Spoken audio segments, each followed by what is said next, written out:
Colonel অলি আহমদ বীর বিক্রমের নেতৃত্বে এলডিপি এবং এনসিপি একটু আগে আমাদের সাথে তাদের বৈঠকটা সমাপ্ত হয়েছে। তারা এই বৈঠকে আসার সময় এবং সুযোগটা পাননি। তাছাড়াও দলীয় পরিসরে তারা একটা মিটিং করে আজকে রাত্রেই আমাদেরকে তারা জানিয়েছেন যে তাদের এখানে সম্পৃক্ততার ব্যাপারটা তারা আপনাদেরকে পরিষ্কার জানিয়ে দিবেন ইনশাআল্লাহ। তাদের আহ্বায়ক নাহিদ ইসলাম সরাসরি কথা বলেছেন, আমাদের সকলের সাথে আমরা উপস্থিত ছিলাম এবং তিনি তাদের সিদ্ধান্ত আমাদেরকে অবহিত করেছেন। তারা আরেকটি প্রেস কনফারেন্স করে তাদের সিদ্ধান্ত আপনাদেরকে ইনশাল্লাহ জানিয়ে দেবেন।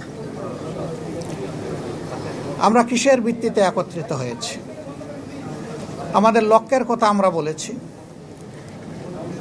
এইটা আমাদের একটি মজবুত নির্বাচনী সমঝোতা। সারা বাংলাদেশের ৩০০ আসনে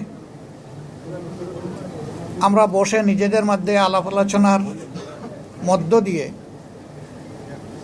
বিভিন্ন আসন আমাদের মধ্যে আমরা নির্ধারণ করেছি। কর্নেল অলি আহমদ বীর বিক্রমের নেতৃত্বে এলডিপি এবং এনসিপি একটু আগে আমাদের সাথে তাদের বৈঠকটা সমাপ্ত হয়েছে। তারা এই বৈঠকে আসার সময় এবং সুযোগটা পাননি। তাছাড়াও দলীয় পরিসরে তারা একটা মিটিং করে আজকে রাত্রেই আমাদেরকে তারা জানিয়েছেন যে তাদের এখানে সম্পৃক্ততার ব্যাপারটা তারা আপনাদেরকে পরিষ্কার জানিয়ে দিবেন ইনশাআল্লাহ।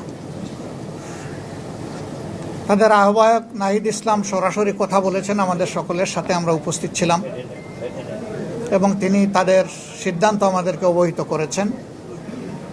তারা আরেকটি প্রেস কনফারেন্স করে তাদের সিদ্ধান্ত আপনাদেরকে ইনশাল্লাহ জানিয়ে দেবেন। আমরা কিসের ভিত্তিতে একত্রিত হয়েছি, আমাদের লক্ষ্যের কথা আমরা বলেছি। এইটা আমাদের একটি মজবুত নির্বাচনী সমঝোতা। সারা বাংলাদেশের ৩০০ আসনে আমরা বসে নিজেদের মধ্যে আলাপ আলোচনার মধ্য দিয়ে বিভিন্ন আসন আমাদের মধ্যে আমরা নির্ধারণ করেছি।